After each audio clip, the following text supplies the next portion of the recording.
Guys, రీసెంట్‌గా మన 'Anupama Parameswaran' and 'Pradeep Ranganathan' వీళ్ళిద్దరూ లీడ్ యాక్టర్స్‌గా వచ్చిన 'రిటర్న్ ఆఫ్ ది డ్రాగన్' అనే మూవీ అయితే థియేటర్స్‌లో రిలీజ్ అయింది కదా!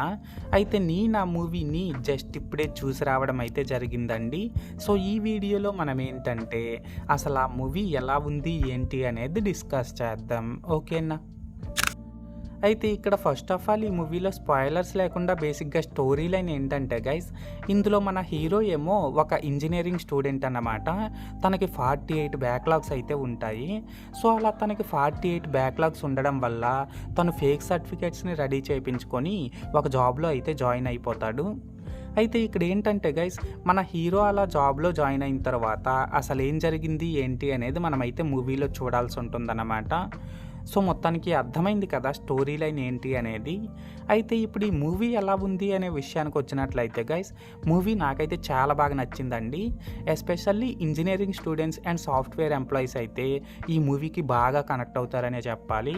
అండ్ ఇప్పుడు ఈ మూవీలో నాకు కనిపించిన ప్లస్ పాయింట్స్ ఏంటంటే, దీని డైరెక్టర్ రాసుకున్న స్క్రిప్టే కానీ, తన వే ఆఫ్ డైరెక్షనే కానీ చాలా బాగున్నాయన్నమాట.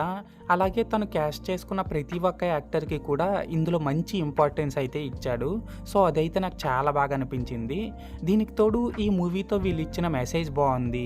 అండ్ ఇందులో ఎమోషన్స్ కూడా చాలా బాగా వర్కౌట్ అయ్యాయి.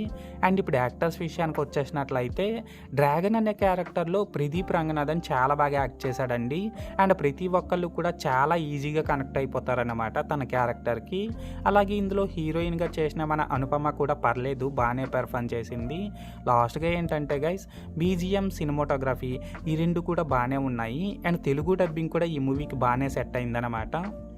సో, మొత్తానికి ప్లస్ పాయింట్స్ విషయానికి వచ్చినట్లయితే ఇదన్నమాట మ్యాటర్. అండ్ ఇప్పుడు ఈ మూవీలో నాకు కనిపించిన మైనస్ పాయింట్స్ ఏంటంటే గైస్, మూవీ కొంచెం లెంతీగా ఉండడం అండ్ ఫస్ట్ హాఫ్ అక్కడక్కడ కొంచెం స్లోగా ఉండడం అనేది ఈ మూవీకి పెద్ద మైనస్ అయిందనే చెప్పాలండి. అలాగే ఈ మూవీలోని సాంగ్స్ కూడా ఏం బాలేవన్నమాట. సో, మొత్తానికి మైనస్ పాయింట్స్ విషయానికి వచ్చినట్లయితే ఇదన్నమాట మ్యాటర్. అయితే ఇక్కడ ఓవరాల్‌గా ఏంటంటే గైస్, ఈ 'return of the dragon' movie బాగుందా, బాలేదనేసి అంటే, మూవీ నాకైతే చాలా బాగా నచ్చిందండి నేను ముందు చెప్పినట్లు. అండ్ నేను ఈ మూవీకి 5కి 3 రేటింగ్ ఇస్తున్నా. సో, మీరు కూడా ఒకవేళ ముందే ఈ మూవీని చూసినట్లయితే మీరు ఈ మూవీకి ఎంత రేటింగ్ ఇస్తారో అది కామెంట్ సెక్షన్‌లో చెప్పేయండి. ఓకేనా? This is Lokesh signing out. జై హింద్.